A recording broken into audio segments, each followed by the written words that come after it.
Yeah, stoked to have you here, especially as somebody who has been a long time job simulator enjoyer, and I've never gotten to talk to anyone from the team, despite like it kind of being a mainstay of VR. Like one of the first VR games a lot of people played, one of the first introductions to VR. Before we started streaming, I was talking about how I made my dad play Job Simulator, and it's so organic for people to pick up that it's such a good game to show people.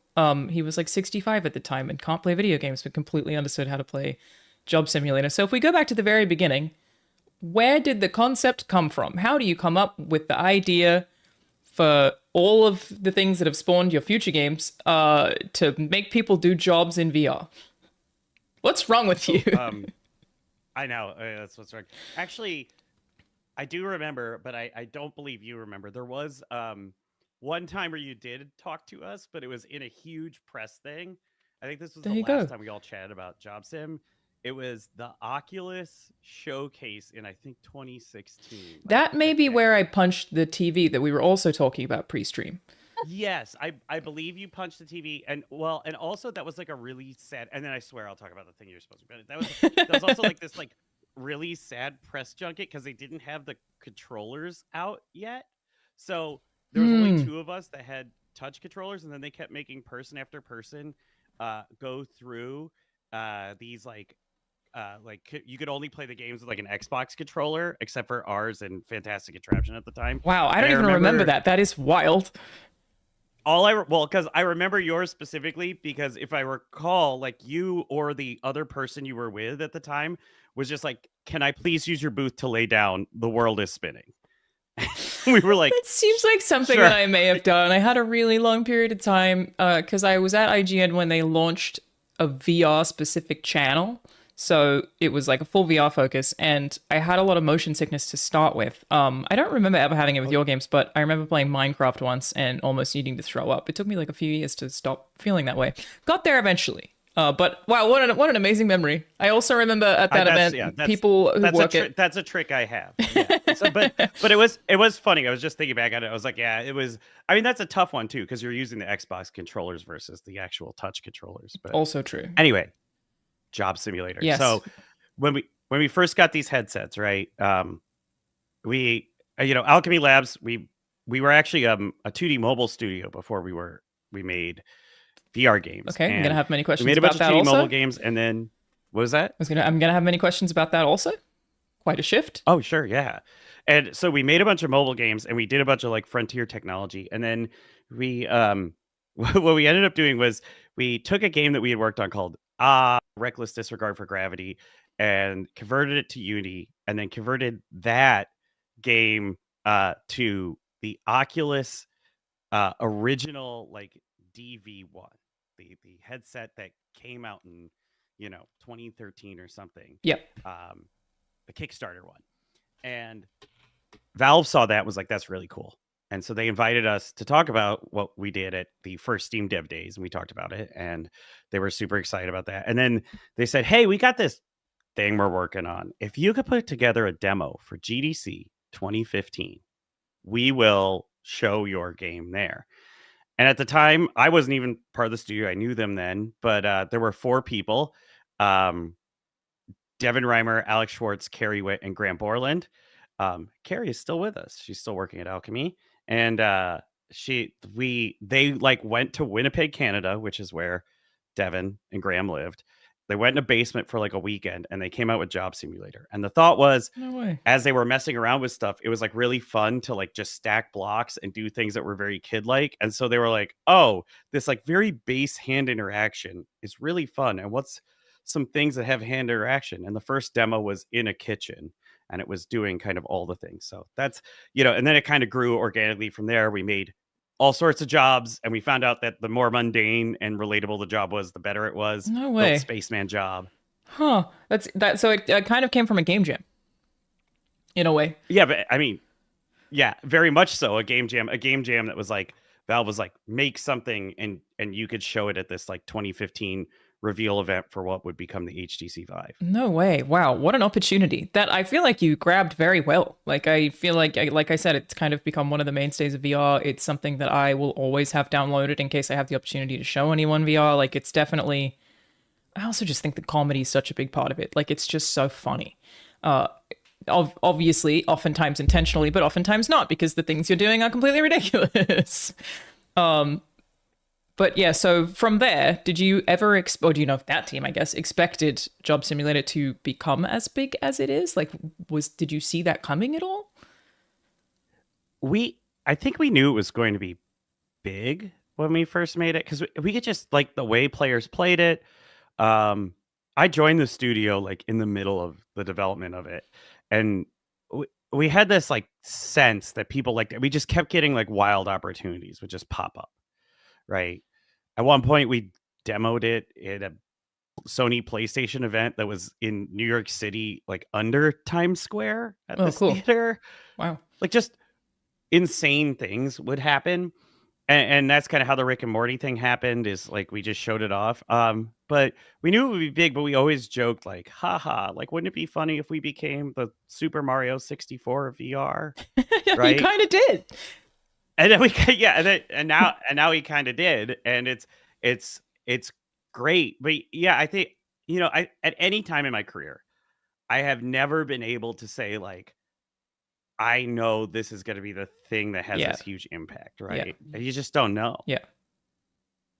I do feel like it's kind of a part of game development. I've definitely said this before. Anyone in my chat will have heard me say the sentiment. Especially, I think in game dev, you never really know if what you're making is good because after a certain amount of time, you tend to be like, who knows? I've seen the same thing all day, every day for the last however many years. It's garbage to me at this point. You just can't be objective anymore. So, well, hey, what a delight to have it actually be good. Yay. Well, and even when you get that external validation, like so we had like wonderful external validation for playtesters.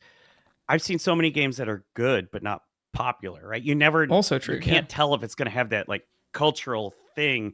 Now I can Job Simulator is so wild. Like I could go to when we do this like thing called allocation where we go to like a resort in Texas because our headquarters is in Texas.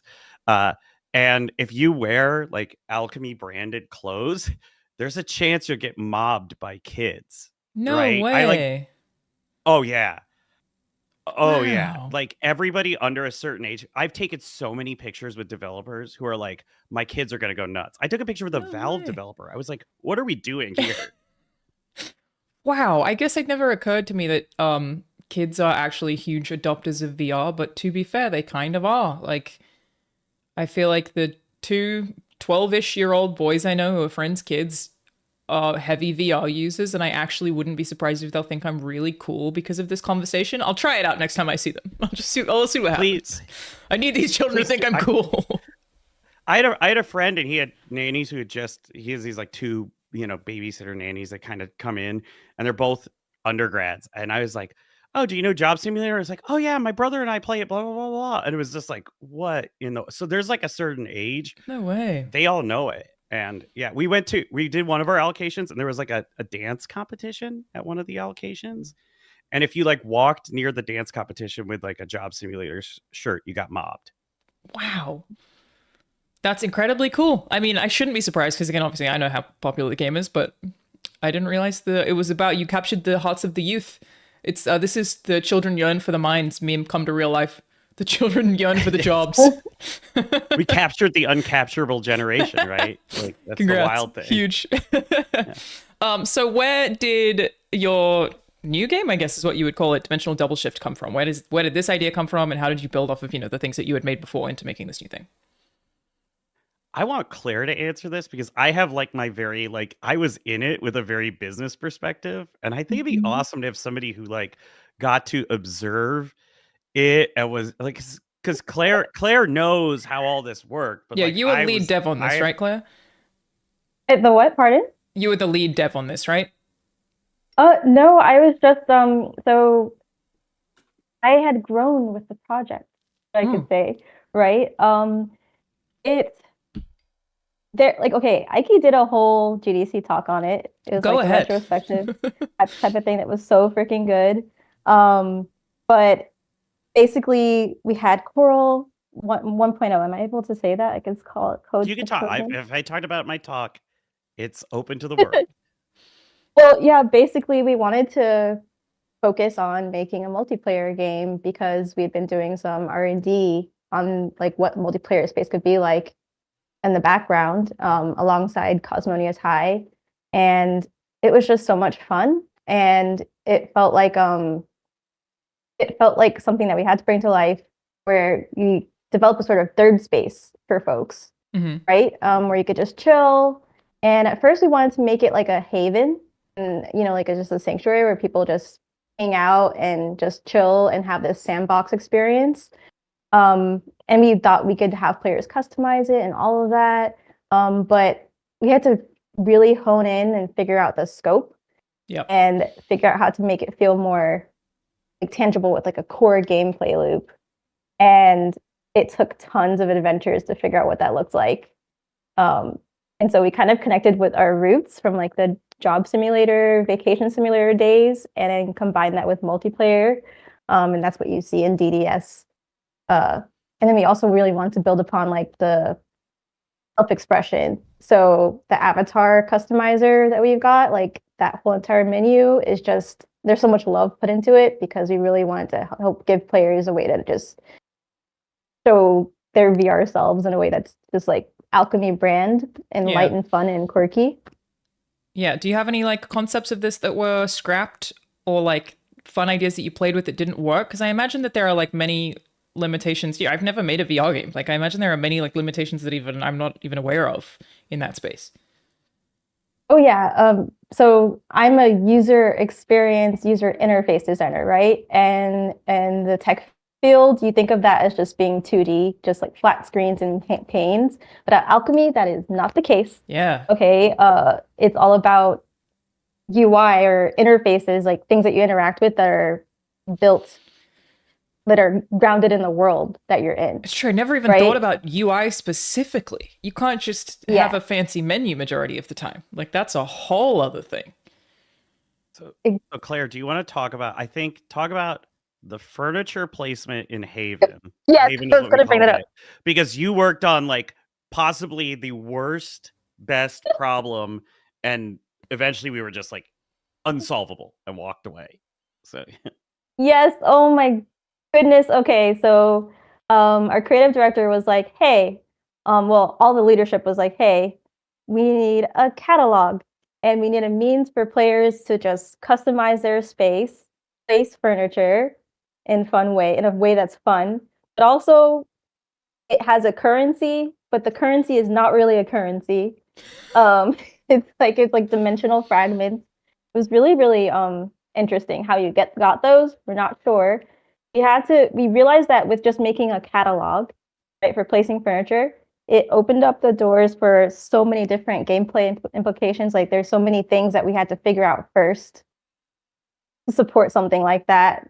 In what way? But like, we did. I love it when like devs get nitty gritty. Like, what's an example of like something you had trouble with, or like something unexpected about that process? How do you place a couch or like a chair in 3D space when you're in it already, without going, oops, I've dropped this couch on my face, in Animal Crossing, you're not really in the space. What? You take that back right down. Now. No, but you're looking like where the avatar is, right? You have an avatar that's in the space and you're looking at them. In our game, it's first person and it's very physical. Yeah. And there's hand tracking. Hand tracking was like a really big challenge, so we had to figure out how to make that work as well. So wait, you can place furniture with just the hand tracking. Yeah, your hands are the controllers. Yes, I love hand tracking. It's so cool. How did you figure that out? Because I guess the issue that comes to my head is like, how do you know how far away to put something? And how do you dictate what distances? How do you do that? So if I remember, and Claire, you correct me if I'm wrong, we had about 5 different ways we tried, and none of them were good. And the game development, the TLDR, the like cut to the chase thing is, actually almost all of us are awful interior decorators, like truly atrocious. And so the first thing that happens is you put a couch in front of the door, and then somebody gets in your room and they're like, you live like this, and then the whole game falls apart. But we had one version that was like a book, and then you would like, that's what I worked on, kind of push the item into the space. We had another version that opened up your house like a dollhouse, and we call it dollhouse, and you place the thing. We had another version where like you could move it. We had one that looked like one of those laser things that you would use in a scanner. supermarket That's to what set my the head prices. would to set actually yeah that was what my head pictured first is like how I think I would solve that problem. That was like version 5. So yeah, okay. maybe you should come work for us. You got any We openings? could skip I'll be right 4 there. versions. Yeah. So what did you Claire, end up do you remember with / other how? chaos with that? Oh, well, I mean, I do miss the figurines. Oh, a crafting station. I got to work on a crafting station with Greg and Devin. That was something else. We tried to make it like this whole puzzle like thing and tried to simplify it at the same time. So there was like an orb, and you're just pulling bits out and crafting something creative. And then we had to figure out all the furniture that you needed to make such a thing, like to decorate your space. And we made this ginormous brainstorm a bit with what would you call it, like the web of doom or something. It's just a brainstorm of all the different types of furniture you can get and the different categories, like the themes, and it was ginormous. That's like a game in itself. That's a great Yeah. idea. Like that's a whole There's thing. a lot of arguments. There's a lot of arguments that come out, by the way, where like it was like, do people want to decorate their space to make it look like our homes, or do they want it to be crazy, or both, or none? It just went on and on. How do you playtest for that kind of thing? Do either of you remember Habbo Hotel? Yes. I played a lot of Habbo Hotel as like a 12-year-old, which was really just like, I think it still exists, but it was really just like a game where you would accrue money and I would make a cool house out of it, and I was fully decorating it in the most boring way possible as a 12-year-old. But I imagine that there are like a lot of kids out there that are just spamming to like stack as many things as they possibly can. How do you deal with memory in terms of like you can only put so many things in a space without a UI that can very easily be like, this is too full, because I don't know how you do that in VR. How do you deal with like a limit on putting furniture in the space? I'll let Claire answer the correct answer, but there is a natural limit. The natural limit is eventually the frame rate's going to go down and you're going to get sick. Right. How do you prevent them from getting that? We found that we most of the time don't. Fair enough. Yeah, because the prototype didn't even get that far really, because we were met with so much friction. We realized, okay, we can't. This is just not feasible right now. Yeah. But like I think in that case, what you would have to do is place a limiter that doesn't really feel like a limiter, like just like a max amount, but then it just stops. feels like a natural bit. Things like get destroyed, because that's what we do in Cosmonia's High. You spam too much and then things just like disappear. Yeah, good point. And we do that in Dimensional Double Shift. We just have like, it's much more aggressive, and we had to confront it in a different way, because in Job Simulator we're like, if you use a copy or make a million copies, like that's on you. You have degraded your frame rate. Good luck. But in Dimensional Double Shift, you could actually like hurt someone else, right? You can make a million copies and cause their frame rate to go down. True. Yeah, of course.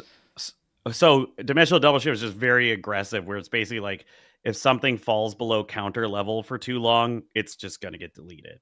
If something falls outside the counter. So there's actually only a small space that exists where objects will like permanently stay around. That makes sense. Yeah. It feels natural, and things return to where they originally were too. So yeah. Since this is obviously a very social experience, and people can kind of cause that chaos to each other, at least in small ways. How do you design for, like, as someone who's never worked on a multiplayer game, how do you design for, I guess, the most fun experience that also focuses on like community? Like, how do you approach making, especially in VR, where I feel like, that you can feel like someone is touching you even though they aren't? Stuff like that can be very weird in a VR space. Like, how do you foster positive community while also allowing for the most chaos possible, which is kind of your brand at this point? I'll do like 2 seconds, and then Claire, did you ever work on that like social what do we call it? It's the thing where if you run into someone else's zone.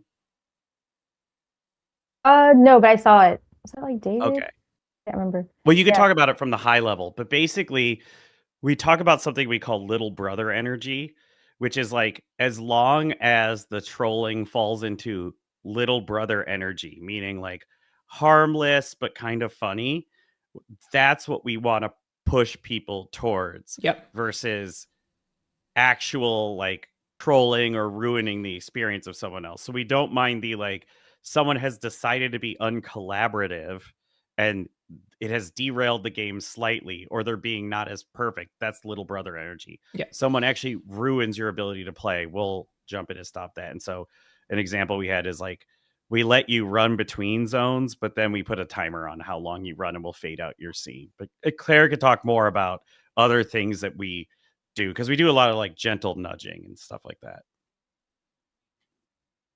Yeah. Well, we have like the whole party menu that you have, like that you could access through your wrist menu, and that like gives you, I guess, like a little bit of agency and power, right? You're just figuring out who you're playing with, and you can kick out folks as well. Right? You can still do that. And do you want to talk a little bit about like maybe the orders? Like we do certain things with like, for instance, the way we do orders in the diner. Like, for instance, your first order is always. Yeah, so your first order you can complete on your own, but all of the other orders are more collaborative. So you're reaching out to other players to ask for ingredients. The same goes with like the garage. It's like there are tools that you need that are on the other side. And there are some modules that you could even collaborate on, like diagonally, like that you could like from opposite ends of a car. Really cool. But yeah, we try to like every player is situated in their own zone, like their own job, and that's your safe space, right? That's a safe space that we've established for players. You can reach, but only a certain amount. Yeah. Right. But other than that, you're passing things, you're throwing and passing and catching things, and even have bits that encourage like interactions, like the unicorn booster that I love so much, where if you reach out, then you create rainbows with each other. Like there are things that encourage collaboration. I guess you're right. It's like collaborative by default in a way. Like that is sort of the core of the game. So the community tends to respond in kind. That makes sense. I just feel like that must be such a nightmare for a multiplayer game and in VR. I mean, there are times, and yeah, we're lucky that we are building something cooperative, and then some of it is like in the inherent design. Like, you know, you could argue a game like League has cooperative elements, but because the team has to perform at a certain level, the pressure instantly cranks up in like League or like Counter-Strike or one of those, because then if a teammate is bringing the little brother energy, they're actually like the effect on the other players is outsized, right? Whereas in our game, the goals are a lot softer.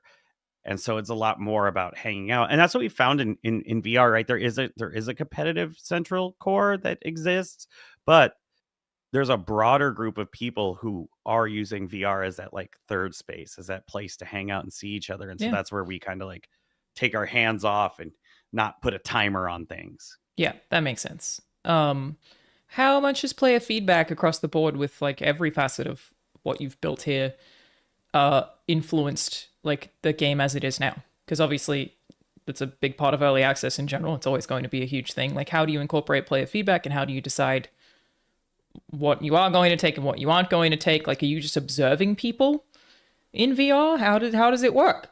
For your last question, the first thing that came to mind is our community management team, because they are the best and they are really helpful with helping us keep connected with our community, like our Discord servers, the socials, and everything. But yeah, we hear the feedback and we actually capture it in our documentation and do a triage to figure out what we want to include. We have like 5 or 6 different sources of feedback, right? And so yeah CM is great. If you're all talking to us in Discord, Liana writes a report. I can tell you, I read the report every week. Sometimes I'm the only person who comments on it. It's just, you know, just a number one community fan. Management. Yeah, community management and CEO chit chatting. But that's one source. We also have a lot of analytics. Everybody has analytics. That's a very helpful thing because, you know, the community might focus on something, but the broad player set has something else. We do user research. And that's really important. And then we do there's a few other sources. We do social media analysis and those kind of things. And then one of the things that we also do is we play the game and we talk about this. And so we do this OwlCon. It's actually coming up. That's our other half a year event. And during that, we do this exercise that's a circle exercise. So we take everyone in the company and we make a huge circle. So it's 80 people in a circle. No one's allowed to sit outside the circle, right? You all have to be in the circle. And then we do like a little guided discussion of what people want to see change in the game.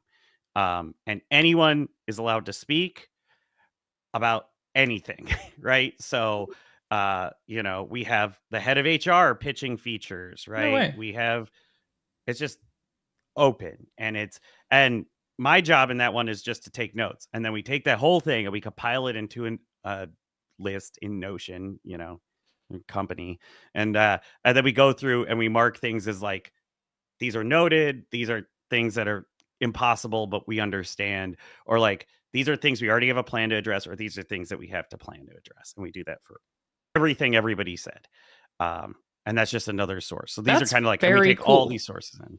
Like, I've never heard of a dev studio doing that, and that's a great idea. Not even just like for coming up with ideas. Like you said, HR could think of something that game devs don't think of, because often like you can be so stuck in like making the game that it kind of almost limits your creativity in some ways, but also probably really good for company morale.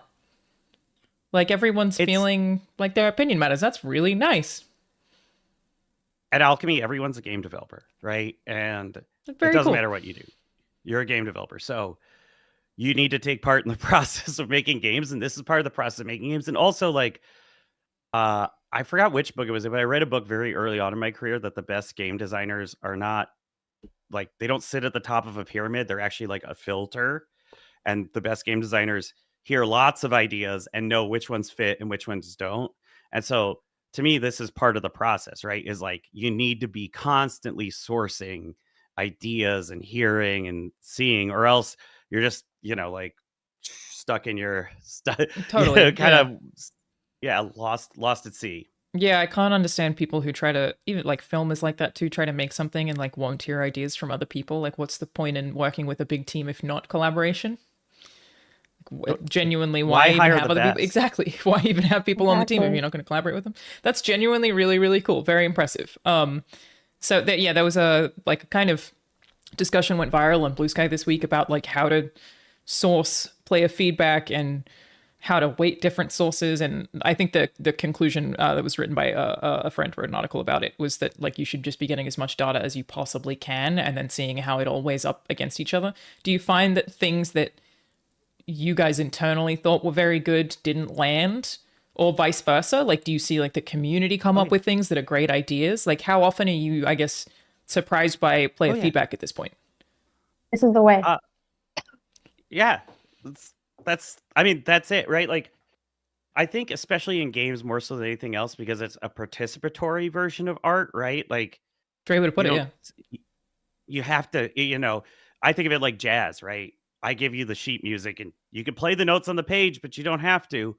And because of that, like we have to see, we have to see what our players are doing. And yeah, they surprise us all the time. I mean, we come up with all sorts of new features. We'll do like updates where we're like, oh, this is a community focused update.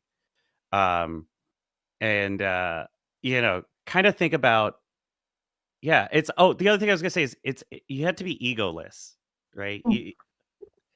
You just can be tough. You've been great at that. Tough. People get very defensive about their games. It can be hard. I think if you're overly defensive about your game, or if you're overly defensive about an idea or anything, like, you just gotta let it go. And like my favorite worst day, and it's always a bad day. Oh my God. First public playtest. Like when you first get someone outside the studio to playtest, if that doesn't stink, you've done something wrong. It's always awful. That's such a funny way to put that. Amazing. You just expect it to be bad. Oh yeah. Because I guess it's better that you have that than something bland and boring, right? Like, at least it means you took a swing. You went for it. Yeah, Yeah. and it means like all your assumptions like instantly get thrown out. You're like, oh, players will get stuck here and they won't get stuck there. And then like first play test is always like the first player in the first place test makes it probably about 5-10 minutes in. And then it all just comes unwound and you're like, I'm sorry. Like, please, here's how you continue. Here's how you solve this puzzle. Can you please keep playing? Yeah, the That puzzle was stuff. my PAX experience. Sorry, go ahead. A bunch of us went to PAX and did play tests. It feels In like play tests, but person. it was really showcasing. That was so much fun, but it was a lot of that. Teaching Yeah. people how to do hand tracking. Yeah, true. Yeah, it's like a whole new system they have to learn because people get so used to controllers, right? Like that's a whole separate kind of language. I do feel like it is very intuitive, but it's still foreign. You know, it's not something anyone has really ever done before. It's the generation that doesn't play games understands it. So, Alchemy's been pretty outspoken about dimensional double shift being hand tracking only. That's where we are right now. Yeah. And a lot of that is because it is the future, and a lot of the way we see it is like the majority of people who interact with computers interact with phones. That's a fact. And phones don't have controllers and they don't have keyboard and mouse. They have just a single flat panel that creates buttons in real time. And so for us, right, it's like this makes sense. So when I give, I had my parents play Vacation Simulator when we first did hand tracking, and they did all right, but they're not gamers, right? They didn't grow up with these controllers. And then I had them play Vacation Sim when we turn on hand tracking, and it was just so natural for them. So the set of folks that are getting really frustrated, and rightfully so, have put in what do you call it, the complexity cost to learn a controller. But the majority of humans on Earth have not actually picked up a twin stick, 16 button controller. It's a good point. I think we can sometimes forget that. Like, I tried to play Portal 2 co-op with my mom once. She's very smart, loves a puzzle, couldn't twin stick. So, like, anytime there was a timed thing, I would, like, have to do both at once, kind of. Whereas I feel like hand tracking, she might be fine. Like, it'd be interesting to try. Because it is, like, a whole separate language. And do you guys find that the audience of people who play VR a lot and people who play, traditional console or PC games is quite separate, or is there a lot of overlap? I think it's quite separate. I think it's pretty separate. I think right now. So the thing is, we're at a stage, right? I think that's temporary, but right now, as we were saying, the audience of VR is pretty young. Yeah. So you have people whose like primary engagement with games is mobile games, right? Games on tablet, Roblox, those kind of Fortnite, Minecraft, maybe a little bit, and then Gorilla Tag and VR. They love Gorilla Tag, man. They love the kids love Gorilla Tag. The kids love it. I heard it called all those games because now there's like a bunch of them. I heard it called the Gorilla Verse. No way! Wow. Yeah, I when there were fires here last year, I went to I have asthma, so and a few friends were in evac zones, so we like went and got a big place in the desert, and my friend's kid Cody, again 12-year-old boy, really forced me to play Gorilla Tag with him every day, and man was he so much better than me, which felt wild as somebody who's playing VR almost since before he could read. I was like, this is exhausting. How is he doing this every day? Like, it's so intense. Yeah, but they really do. It's interesting. I feel like an outlier. Like, I would consider myself a hardcore VR user in that I'm using VR almost every single day, but specifically to work out. So I'm using it in like kind of a very adult way, in a strange way. And I wish that I could get more friends on board with the social aspects of it. Like, I have some Discord friends that like we've played Beat Saber together. But I wonder if it's like this is a thing where like getting in a virtual space instead of just hanging out on a Discord call. We should have done this from inside of the game. Thinking about it now, is probably what we should have done. Yeah, in dimensional doubles. That would have been really cool, actually. Next time. I think for my end, I think that the thing is, like, you're kind of actually showing the way that we've seen VR break down, right? Is like the kids, they play Gorilla Tag. They're playing, our game ends up playing with kids and families, but the kids are playing that. There's kind of a middle chunk of people that are doing exercise and kind of that more like VR for a specific reason. Yeah. And then there's actually an older chunk that VR really sticks with, and they're playing Walkabout Mini Golf, Golf Plus, and Puzzling Places. And all those fishing games. All those fishing games. And for us, when we're thinking about what we're doing, right, I think Gorilla Tag occupies a space where like these kids have like fighter pilot genes, and like I still haven't gotten over motion sickness myself. Yeah, I can't with Gorilla Tag either. It's tough. Yeah, it is. You gotta go like one eye and the other eye squinting, and but to me, like there's a space to have the similar kind of themes to Gorilla Tag of community and collaboration and having fun, but maybe not like watch me do like a 1080 backspin flip. Yeah, there's a limit. There's a limit. This is a great question from Liana that I just saw there, which is this is a hard turn. If Dimensional Double Shift had a blooper reel, what would be in it? I've always said that I wish that game developers would do like blooper reels of things in dev, like I have, because like when you're making a game and you're getting constant updates on the version and you lose things that were kind of janky, like when I was working at Sony Santa Monica Studio, we were making God of War Ragnarok. There was this period of time where in the build, the wolves did not yet have any actual mocap. So they would just like all fours slide and just like in every context. And the birds as well were like JPEGs just like moving around the screen. And I'm always like, when they patched it out, I was like, oh, I missed that though. But like, obviously, you're not allowed to record any of it. I would have been fired immediately. I always wish that we had kept those like silly little bits in between, and that like game devs would more often release a blooper reel. So what would your blooper reel look like? That's a great question. I want Claire to answer. I think, okay, a couple that come to mind. One would be when we had a play test early on in the early phases of DDS as it is now, when somebody on our team just set everything on fire. And so what was formerly Big Hex, it used to be like a cactus like creature. It felt like a Burning Man, but but in DDS. And that was so wholesome. I think the most wholesome part was hearing all of my fellow owls just laughing, like cackling, because it was just such a wholesome sandboxy feel. Like, we brought out the play in ourselves and do that. That's such a funny thing to call wholesome, but I totally know what you mean. Like you feel like a kid again. Yeah, that's really, really cool. That's so fun. There's a question from chat, also another hard shift. I know it's a complicated and heavy subject, but I would genuinely like to know how you think of the current state of VR, the future of VR, and the next steps forward and how things keep going. So, what do you think is the current state of VR? Where are we headed?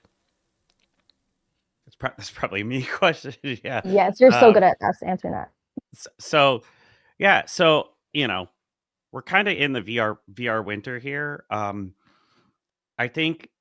I've been on the record saying this, so I'll say it again. But I Meta, from what I talked to them and from what they post on their blog, they're now trying to make we're trying to make it so that our division actually like earns as much money as it's spending, which is like all well and good. It's still not profiting? No. Wow, no way. Well, that's because they spent oodles of money on these games, right? So their strategy was, we release a Batman, so we have to pay the license for Batman, and then we have to make Batman. Great game. And, great game. Awesome game. Right? But like, they're not selling a lot, or they bundled it with the headset, so they're not making the money directly. Yeah. So if Meta's not releasing new headsets every year, they can't afford to say, oh, well, we can write this off because it's selling headsets. So they had to shutter all those studios. And I'm kind of annoyed with that because I'm like, you all know what works and makes money. And you're choosing to chase these games that, are not necessarily you're not expanding a group that already exists. You're trying to capture a new group. Like maybe we'll trick Batman fans into. It's like politicians trying to pander to the center. It never works. Yeah, absolutely. Great analogy. And so in VR, like it's going to take a bit.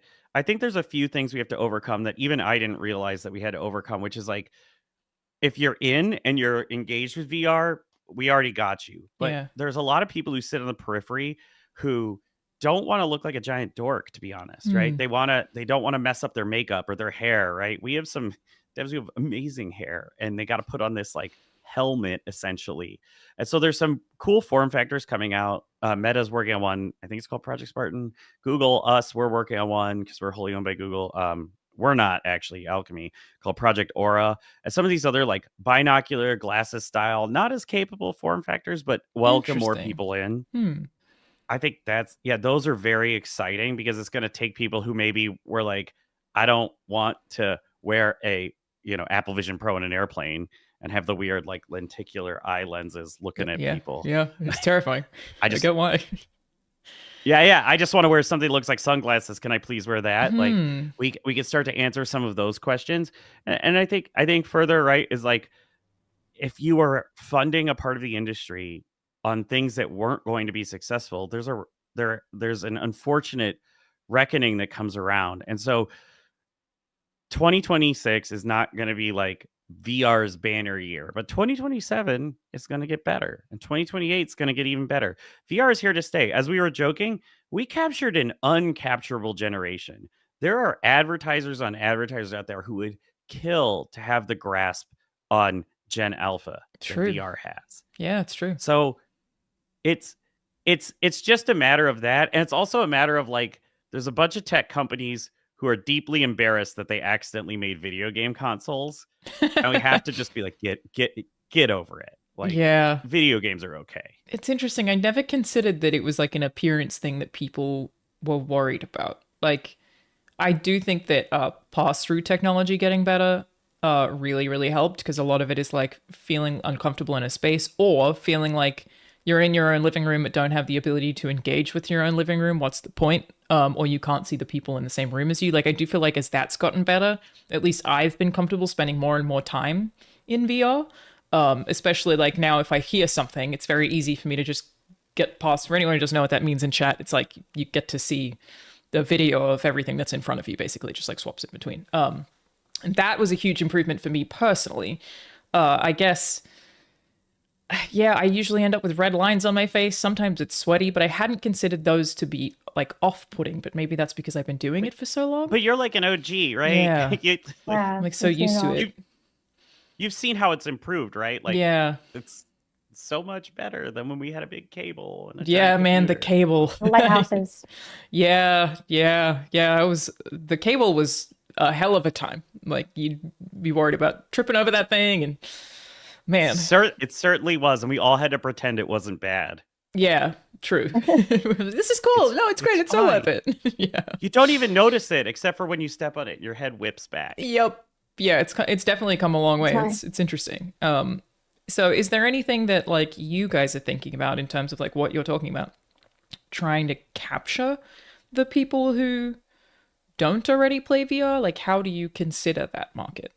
I really feel like I encourage people to play VR all the time, again, as a fitness thing, because it's like if you hate working out but you're a gamer, you'll forget you're working out. It really is fantastic. It like I can do cardio in VR for way longer than I can do it on a treadmill, Like, I really do try to encourage people to do that, but I don't know how often it works. Is there anything you do to try to appeal to that market?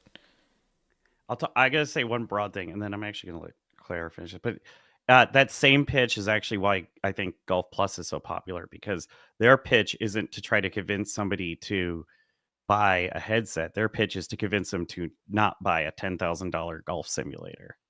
True. Or have to worry about going to a golf course, Who has the time? Exactly. Yeah. Great point. I mean, I just see VR as growing to be more and more accessible. Right? Like he was speaking of the glasses that are coming out. Those are going to be a lot more lightweight and comfortable. And the tech is just, considering where we are right now, I just can't even imagine what the tech will be like 5 years from now. Like, I'm excited to build towards that. So just I'm going to harness that feeling of just being excited to figure out how to teach people how to, use these different headsets. And give them a variety of experiences, like the gamification of normal apps, because that's what a lot of these headsets are geared towards, just like trying to adapt the whole computer, like a regular OS or your phone OS, to a headset. I mean, there's a lot of gamification involved, and there's so much that those hardware and software companies learn from us game developers. Yeah. Right. So, Claire, do you want to mention, like, you worked on the experiments that we sent to Google when they were building Android XR? am I allowed to say that? I Too late. think that you're allowed to say that we consulted a bit, and I mean, there's one cool feature that I think the multi-window thing. If you want to talk about The multi-window, that concept that made it, that was crazy. yes, we got to work on like window management, like, right? We tried to explore what it would be like to have an ideal sort of like workspace and Yeah. play space, right? But with like moving windows around and docking them around you. Yeah, which I also love. and there It's was, so good. right? I like to build off of that tech is just amazing. Especially like I loved sitting down and watching our engineers actually figure out the math for it, because there's so much math involved. With the physics and everything. Just how do you get a whole bunch of windows? Like, how do you spawn windows and have them form like a circle around you? And like, how do you pinch and hold and like use your hand tracking to just place things wherever you want, right? In a dock space. That was so You're much right. fun. That and is a lot of math. It's like something that I totally take for granted, but you're totally right. That was probably extremely complicated to figure out how to do in like a VR space. yes, but our engineers made miracles happen with that. Yeah, that's really cool. Do you want to talk a little bit about like breaking out of the square too? Because I think that was like the innovation that we had, where it was like everything was squares. Yeah, I mean, I guess we did a lot of like we broke out of the squares. I mean, we tried to figure out like the hybrid between 2D and 3D, right? And finding what felt comfortable and made sense. Because it would be nice to just create widgets that people can interact with. But we also did like a whole bunch of bits of just like taking advantage of different micro gestures, like pulling and like just like I don't know how to describe it because you'd have to see it all. But yeah, one of the most tactile examples is just if you look at how like YouTube TV or YouTube is created, where it's not just another box, it's like has all these little pieces that exist that come together to make a cohesive app. But that was, we advised very early on to be like, hey, stop. You don't have to put it in a square like it's a floating. Just one. Yeah, that's what we're talking about. Yeah, we explored the heck out of that. Like how can you anchor little widgets along the sides of windows? I do feel like a lot of things really are tiles right now, to be fair. Like we're really in the tile era of UI across the board, and it does seem extra unnecessary in VR when you have a whole space, Why not use the whole space? It's definitely a thing just people haven't like quite explored as much as they probably could just yet. But speaking of I'm forgetting the term. Not having controllers. The finger tracking? Hand tracking. Hand tracking. Have you found that that's been good for accessibility?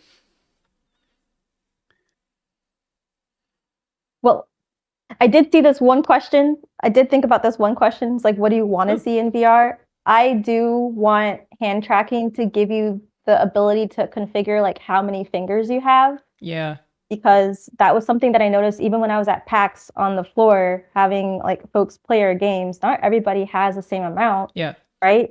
And so how do they get to enjoy this space when they've got like just two? Right. Yeah. I think I've seen research. I think that people are moving towards figuring that out more. Yeah, I hope so, because it seems like there's got to be upsides to not having to hold a controller for people who might have difficulty doing that, right? Especially when, there are some people who have certain disabilities where they potentially can't move quickly, but in theory, you can cater that really well with hand tracking, I would imagine. I don't actually know, though. I was curious to see if it's helped or hindered.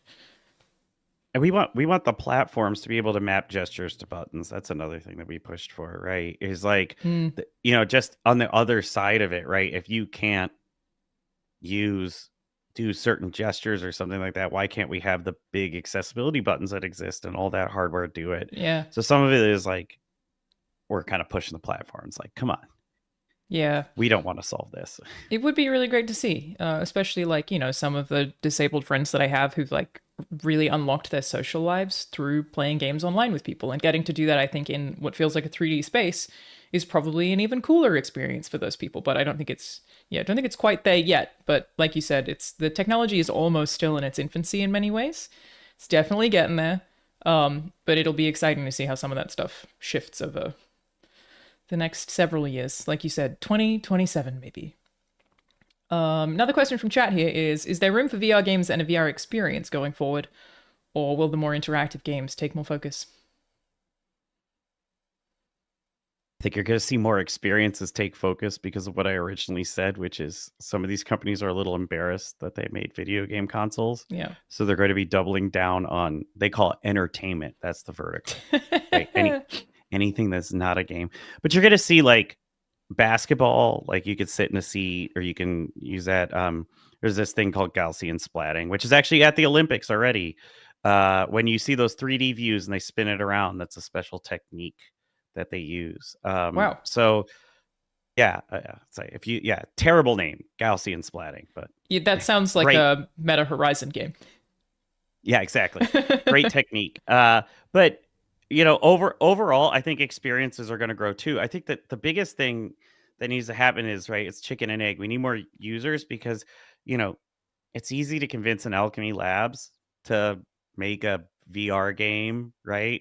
It's much harder to convince, you know, Spotify or Notion to make a VR specific interface because that's just a new vertical they have to support. So, yeah, I do think that you're gonna kind of see it spread in all directions, and entertainment's not going anywhere because there will always be a subset of people, or even everybody. Just like sometimes you want a moment where you are passively engaging with the entertainment, or at least minimally. Yeah, totally true. This is the thing that I touched on slightly earlier, but realized I could follow up on because it's a great opportunity. I have a game dev podcast with two of my friends, Mike Bithell and Austin Wintory. And the last episode, I'm pretty sure, we were talking about how we haven't done early access and we're terrified of it conceptually. For any other game devs who might be watching, do you have any advice for how to approach early access, or like what's your ethos with early access? Like how do you view it? And what do you recommend to other game devs with how to approach? Because to me, it's like, what do you mean people get to play the game when it's not done? Obviously, it's been very successful for a lot of studios. Larian, like it worked out very well for Baldur's Gate 3. But to me, terrifying. What's your ethos, and how do you approach letting people, you know, play something that's not done without being worried about, you know, what they take away from the brand, or like at what point someone jumps into the game? You build a vertical slice. You cheat. Everything's always vertical slices. That's essentially what we did, right? We released we released Triaddle, one dimension, but the point was that dimension was it was early access, but it was pushed to the degree, and Larian did the same thing. Yeah, I guess it just you're right that it just doesn't occur to me as a vertical slice with Larian because the game's so big, but you're right, it still is. It's the same kind of thing. It's just a little chunk. They launched a vertical slice. The best way to do early access is not to try to give people the game in this big, broad beta sense, but to be like, here's the vertical slice. And the good part about that is you go, this is what we're thinking, and you can experience it. And so much of our game changed because we handed them the vertical slice that wouldn't have changed had we handed them something that was like a little, you know, kind of, oh, we got everything, but it's like a little all over the place. So how do you... What is a vertical slice? Great question, Leanna. Thank you. Yeah. Would anyone like to... Someone in chat did say that. Sorry. What is a vertical slice? How about you? You could answer it probably just as good as any of us. A vertical slice is basically like, in many cases, the first demo of a game. It is a chunk of video game that is worked on and polished where everything else is still being worked on. So it's almost like having a demo. It's often to show to investors specifically, but the best example that I can ever use is the build of Cyberpunk that all the games media and YouTubers played when they were talking about it being the best game ever. Everybody said that because that was a vertical slice of the game, meaning you didn't have access to a whole lot of the game, and it was truly incredible. It didn't have bugs. It was just mind-blowingly awesome, which is why everybody said that. Then the game came out and had far more bugs because it was now the whole game. So vertical slice is just, it's such a dumb name for what it is, but it's just a much smaller chunk of video game, really. That's infinitely better than I could have possibly explained it. But yeah, it's but then to your point, like imagine if Cyberpunk was like, actually we're going into early access, which is kind of what they did, but their early access was that vertical slice. I mean, they kind of did do early access anyway, unintentionally. But the wrong way. Yeah, because right? it was like, it's like they did post that vertical slice gameplay on YouTube. And everyone also loved it, but it was definitely like the bane of my existence for a while there, trying to explain to people, the public who doesn't really have an understanding of vertical slices, why that version of the game that all the media saw and was so hyped about was so fantastic, and the full release was full of all these bugs because they see it as being the same game. I really spent a lot of energy being like, it's technically a chunk of that game, but because it doesn't have all the extra code as part of it, it doesn't have all the extra bugs as part of it. We were given like a perfect little chunk of this game that was almost a proof of concept, which is actually maybe another good way to put it. Which then related to that, how do you differentiate a early access and a demo? Is early access not just a type of demo? Yeah, I don't have a good answer for that. Right? I mean, maybe it's that it evolves. Demos don't usually evolve. That might be it. Claire, do you have a thought on that? I think of just like art. I guess Alchemy's demos were more focused, right? We had like the cafe demo. They highlight. They're focused on highlighting certain bits. I think the other philosophy is there's two ways to make a demo, right? And so if you make it while the game is being built, which some of ours were, that is a vertical slice. Yeah. And like the Job Simulator demo really focused us. Rick and Morty demo really focused us. So it essentially was a vertical slice, and was kind of the early access. But conversely, we make things on the other side too. Like Half-Life's original demo. This is like dating me. Turn to dust after this. But Half-Life's original demo, they had actually built the game and then they made like a new chunk. And I so wonder if that's how we're like, as game developers, differentiating it in our heads, is that a demo is a chunk of a largely completed game and early access is a small version of a larger game where the rest of it is not complete. Like maybe that's the arbitrary distinction we've created, because they're very similar things. It's just that's how it works for dimensional double shift. Is it? Yeah. Interesting. Yeah, I mean, yeah, but I do recommend to, if you're terrified of early access, if you look at it through the lens of vertical slice, it becomes a whole lot less terrifying. Yeah, because the indie game that I'm currently making, me and two other people, we are working on the game. It's a Metroidvania called Layers Deep, and we are working on it level by level. So in theory, if we have a level done, we could release that level. A little tough with a Metroidvania, I guess, because certain things would be locked off. We'd maybe have to change it a little. I don't know if that would count as early access, but it's still just the idea of people playing something. I don't know. I think maybe it's also that I have AAA experience, but I just want to be like, it's not done yet, though. It's not done. Nobody panic. And it's really hard not to do that, you know? Like, we're still working on it. So we were indie, and now we're best described as AA, and up to our world, right? Like we don't get the, you know, if you're working on God of War, you have the luxury of the brand, and so you can like pop out and like send the game there. But if we try to do that with our games, people are like, who? Yeah. What? So do you think that early access helps with marketing? Oh yeah. What a journey. I think it helped with Baldur's Gate marketing too. That's really true. Yeah, especially because it like grew so positively. Yeah. It's something I'd love to chat to you guys more about, because it is like, again, it was with Mike Bithell Games, who they made Thomas Was Alone. Okay, great. Yeah. That we were both like, seems a little scary to me. I'm not sure about this early access thing, even though clearly people have had tons of success with it. Just conceptually, what do you mean? I think you build a set of evangelists that are ride or die. That's what early access really does. You give them a vertical slice, and then you get these people who, and a lot of people here, our experience is there's a lot of people who won't play early access, and we're fine because we understand that they want to play something completed. So it's just kind of like an honest, like I think the problem Cyberpunk had is, had they said it was early access, people would have given them a lot more grace. But because they were like, this is done, it didn't go so well. Yeah. Yeah, that's interesting. I guess like you're saying it's almost two different markets. And the market for early access, the people who are playing games in early access are early access gamers, and the ones who aren't don't tend to play it, which is not a thing I had considered, but it makes sense. Or they're huge fans of your what you do, right? Yeah, true, and thus will There's also kind of inherently have a little bit of grace, I guess. And it's really cool to see stories of how the community itself like supports each other. People will keep each other up to date and guide each other through how to navigate like bugs or That's interesting. understand our direction, like the choices that we've made. Like people have developed an understanding of why we decided to release this feature or that feature the way it was, and then they could teach other players. Where are you Pretty seeing cool. that conversation happening? Like, is that in game or is that via Discord or something?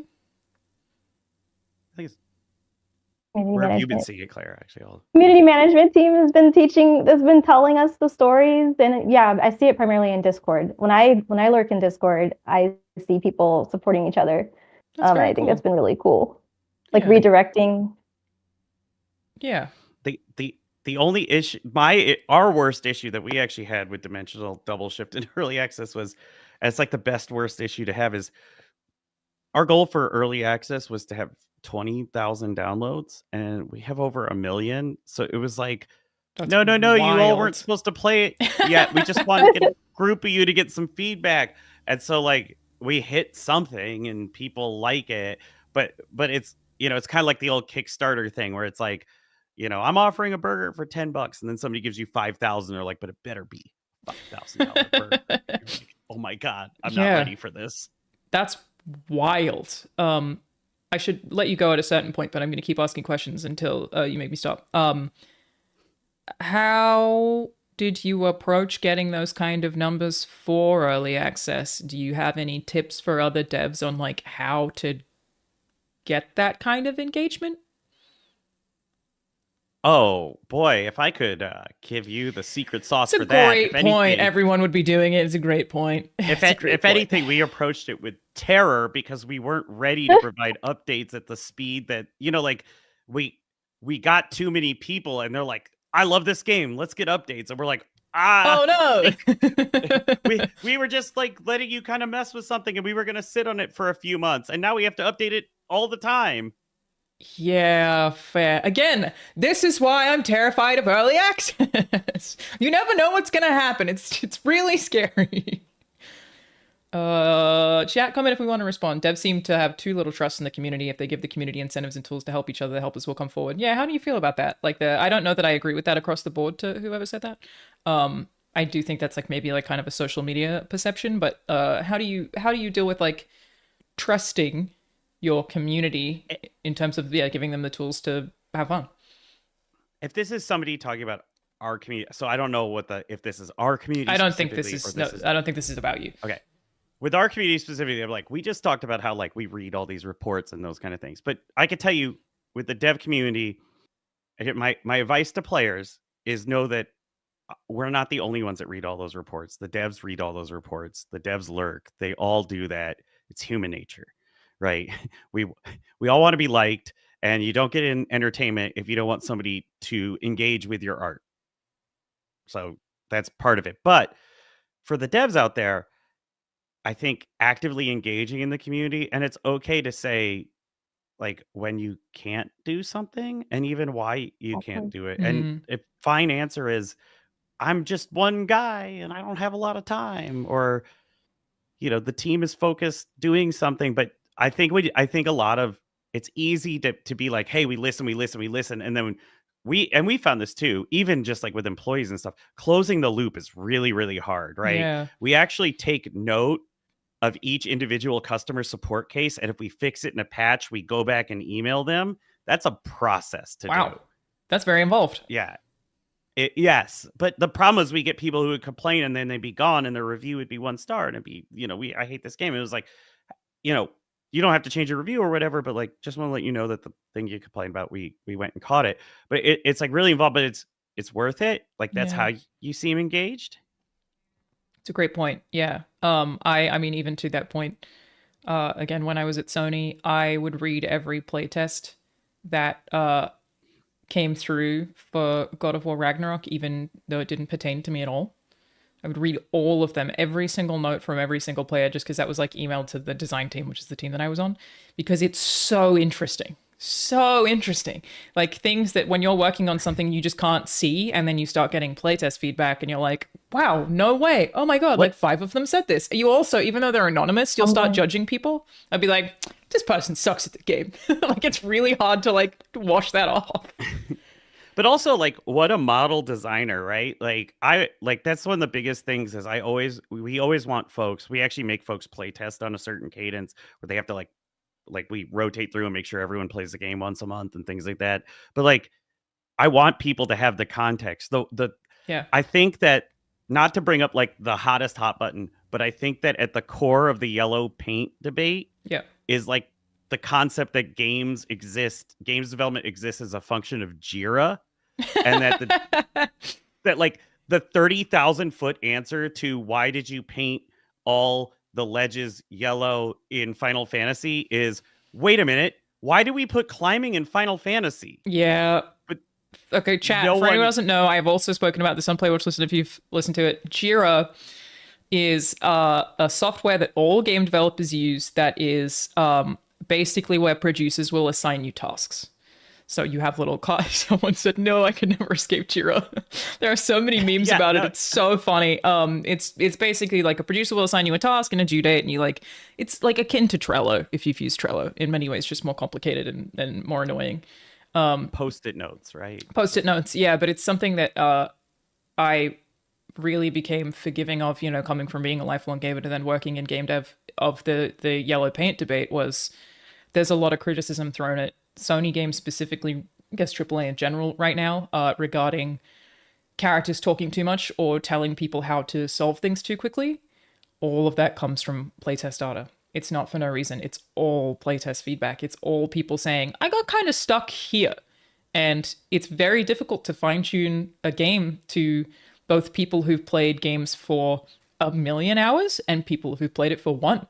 And if your playtests are as broad as they are, you've got people who don't have a lot of experience playing games. Maybe you've got, for example, someone who's never played Horizon Zero Dawn before or any game like it before. So then you get their feedback at the same rate that you get everyone else's feedback, and you have to figure out like how you approach where you take that feedback for a really broad audience. It can be super, super complicated in a way that I like completely didn't understand when I was just a player. And I'm now like, oh, I totally get how this has happened. My pitch is that you should have an adjustable, it should be an accessibility setting. You should have an option to turn the dialogue up or down in terms of how many hints they give you. I totally agree. I also think there's like a larger management philosophy that's happening here, and that the bigger the machine you've built around making a game, the harder it is for someone to like find a solution that's outside the things they can control, right? And so a designer, like a level designer, might be like, the tools I got are yellow paint. Yeah. Right.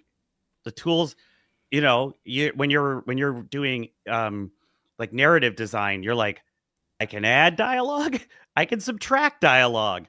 Like, no, totally. Yeah. The thing I'm suggesting is not something that for reference that you could just put in a game. Like you would have to build that from the beginning of the game. Most engines, in terms of like how you put dialogue into a game when you're actually working on it, will not allow you to. So, the engine I've worked the most with was proprietary, but that was basically like once you reach a certain location, we have like a little bubble, the player enters the bubble, the dialogue triggers. The way that is built without an engineer actually kind of rebuilding that tech, there's actually no way to shift, like just no way. And that's not an easy problem to solve either. Like because that system has been so ingrained in that engine for so long, it's not just like someone works for a month. It'd be a very, very long process to add that. I still think they should. It's an accessibility option. Like I very strongly think that should be a thing. Accessible design approch. Yes. It could be at the forefront. But it has to be from the start of dev. Otherwise, how do you do it? Who knows? Who's to say? And then making sure folks also, like build in this system and then build in the ability for like people to feel empowered to say, hey, I think I might be like trying to squeeze blood out of a stone here, right? Like I'm using the tools I have, just want to take a step back too and make sure that like we're making the right choices. Totally. Yeah. It's also like, you know, those things are fun to meme. How many people actually care about them? It's like really, it's just really hard to fine tune a game with data. We've also spoken about this on a podcast before, but fine tuning difficulty. Just, I'm so glad I don't have to do that. Like it just, in terms of like how much challenge you give people, and, you know, all games are designed for you to be able to finish them. But what's rewarding versus frustrating for each player? How do you make it so that, you know, a game like Elden Ring can still be played by however many millions of people who bought it, but that it isn't too hard, but that it's not so easy that it's not accessible. Like it's such a nightmare. I think FromSoft is exceptional at it, but I don't even know how you approach fine-tuning difficulty specifically. I think if you're the folks in your stream want to really like just take the most cursory peek at this, look at the trophy percentages on any game, see how many people make it to open the game, and then see how many people even make it to like the first checkpoint after that. Yeah. The cliff is huge. Returnal, the trophy data is wild. So because that was a PS5 launch title, it was one of the first to use the DualSense in a really impressive way. A lot of people started that game. It's gorgeous. That game rules. Their trophy data, because that game's real hard. Like it really jumps off a cliff, and it's like really tough to like figure out how to keep that retention also through playtesting, which is a great question also from chat. This person said, I'm a VR playtester. Cool thing. Didn't even know you could do that specifically. Do you have any tips for playtesters? It's great when playtesters voice everything that they're doing. Like get comfortable with being vulnerable and voice how you're thinking through different actions that you take, because that helps the playtest reviewers a lot. Problems, not solutions, right? Yeah, I think true. your job is not to be a problem solver as a playtester. Your job is to declare, and you could pitch a solution here and there or that, but we always have to like reverse psychology playtesters that are like, I think you should do this, versus like, I'm stuck. Yeah, because I think that was also a big discussion on Game Dev Blue Sky this week of often players who offer solutions will not unknowingly have the incorrect solution. It's like a thing that they say they think is a solution, but it's actually not for a million reasons. So yeah, listing the problem definitely makes a ton of sense. And even if they have the best solution on earth, it might be like technically infeasible. Like yeah, exactly. Yeah, just is what it is. Sorry. Yeah, I feel like it's also often a thing that if you go, why did nobody think of this in terms of game development? Somebody thought of it. I promise you, somebody on that team of 80 people thought of that. It just wasn't feasible for some particular reason. It's definitely a huge thing. Someone just said, yeah, Jira is a household name for any dev, not just game dev. I don't doubt it. As soon as I started working on Layers Deep, the game that I'm making with 2 other people, I felt so bad that I walked in there and I was like, okay, I think we need a Miro. So we now use Miro, and I think we need Trello. And so we now use Trello because everything before that was just in Discord. And I was like, I get it. I think we got it. I'm not going to make you guys have Jira. I just want to know what tasks everybody's working on. You can move the cards yourself. I'm not assigning anything. And I was like, I'm so sorry I've made you get these game dev tools. But Miro's actually been amazing for us.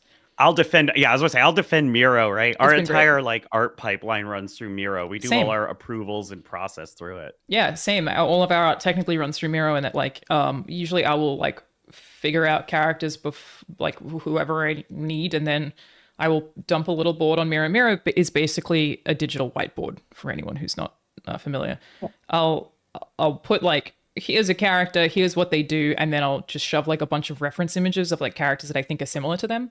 And then our artist Josh will go in and he'll add concept art and like a bunch of concept art on the same whiteboard, just kind of around whatever I've put.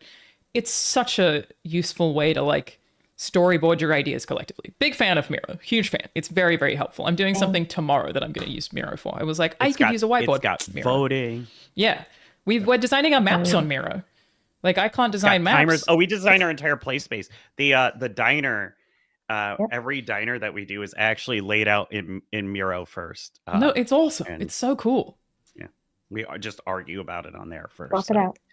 Yeah, because you could also add notes. I love it. Yeah, because I will do whatever like map design I need to tell the story stuff that I'm trying to do. So I'm just placing like individual Miro cards, and I'm like sort of like maybe like in this kind of order, and then the artist goes in and actually draws on them. So he's like actually drawing what each frame of the game will look like. It's incredibly cool. Like, if you take anything away from this, everybody, It's check out Miro. Big fan. Yeah, Miro good, Jira or Trello necessary. Yeah, devastatingly. Well, thank you guys so much for talking to me. Is there anything else that you would like to share before I let you go? Play Dimensional Double Shift. It's a cool game. We're still Where working on it. can we people got do that? So many awesome plans coming for it, and I can't wait for everyone to see them. Where can people get the game? Where should they check it out? It's available free to play right now on the Android XR store, which I legally obligated to mention, and on MetaQuest. So, and there's full crossplay. Cool. Everybody can play with everybody else, so you're not bound to any platform. Amazing. Where can people find either of you if that's a thing that you would like to share? If you're on social media anyway. Blue Sky and LinkedIn. Check us out there. Cool. My name is Budding Monkey on everything because I made that name in, I think, 8th grade, and I've been stuck with it ever since. Charles, so you can find me, right there with you. You can find me on almost all social media under that name or my full name. So cool. Well, thank you guys so much for joining me. Oh yeah, sorry. Go ahead. Kado_Rice. So it's KADO_Rice. Cool. Yeah, thank you guys so much for joining me. Jeff just put the Alchemy Labs Discord in the chat there. Appreciate you. Very good vibes in the chat. Yeah, thanks for joining me. I'm always so down to hear devs talk about, the nitty-gritty of stuff, and I feel like a lot of people don't want to, and it's always very, very fascinating. And I appreciate your honesty. It's been lovely to have you. Well, thanks for having us. Thank you. Have a great rest of your day. You too.